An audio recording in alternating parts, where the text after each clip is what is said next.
দুজন মিলে আগের দিন রাত্রেবেলা মুভি দেখতে দেখতে বাজিয়ে দিয়েছিলাম রাত 3টে। তো ঘুম থেকে উঠতে তো দেরি হবেই, এখন বাজে প্রায় 11টা, আমি ঘুম থেকে উঠেছি সবে মাত্র। ফ্রেশ হয়ে নিলাম আর মাসি আমাকে এদিকে খেতেও দিয়ে দিয়েছে। তারপর আমি দেখলাম যে ভাইও এসছে সকালবেলাতে, ওই এসে আমাকে ঘুম থেকে ডেকেছে আর কি। তো ওকেও দিলাম পরোটা আর তরকারি। তো ওর রিয়াকশনটা দেখো পরোটা খেয়ে।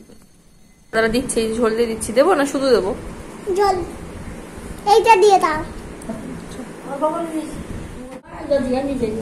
এই যে দেখো ঝোল দিয়ে খেয়ে এমন ঝাল লেগেছে, ঝালে গান করছে। হঠাৎ করেই বাইরে শুরু হলো আবার এদিকে বৃষ্টি, আর মাসি আবার এদিকে রান্না করবে আজকে কচু শাক দিয়ে চিংড়ি মাছ। তো সেটাই রেডি করছে এদিকে। আর বোন গেছে কলেজে, আর আমার একা একা বোরিং লাগছিল। তো কি করবো ভাবলাম যাই গিয়ে স্নান করে নি, আর বোনও চলে আসবে একটু পরেই। তো তাই আমি স্নান করে কিন্তু ফ্রেশ হয়ে নিয়ে চলে এসেছি রুমে।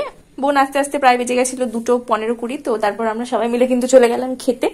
আর মাসি দেখো আমাকে কত সুন্দর করে প্লেট সাজিয়ে দিয়েছে। আমি বললাম মাসি আমার কি বার্থডে নাকি আজকে? খাওয়া দাওয়া করে নিয়ে চলে আসলাম রুমে। আমি আর বোন বসেছি এখানে আবার মুভি দেখতে। আর ভূতের মুভি দেখার টেকনিকটা দেখো, আমার তো লাগছিল ভয়, তাও আমি চোখ ঢেকে ঢেকে দেখছিলাম।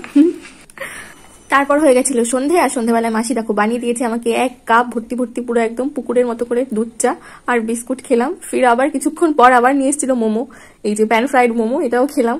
কত কিছু খাবো, আর খেতে খেতে আমি ক্লান্ত হয়ে গেছি। তো এসব করতে করতে বেজে গেছিল প্রায় 9টা। রান্নাঘরে গিয়ে দেখলাম মাসি আজকে বানাবে রাতে ফ্রাইড রাইস আর চিকেন। আর ফ্রাইড রাইসটা খেতে যা টেস্টি হয়েছিল সেটা বললেও কম হবে। খাওয়া দাওয়া করে নিয়ে চলে আসলাম রুমে।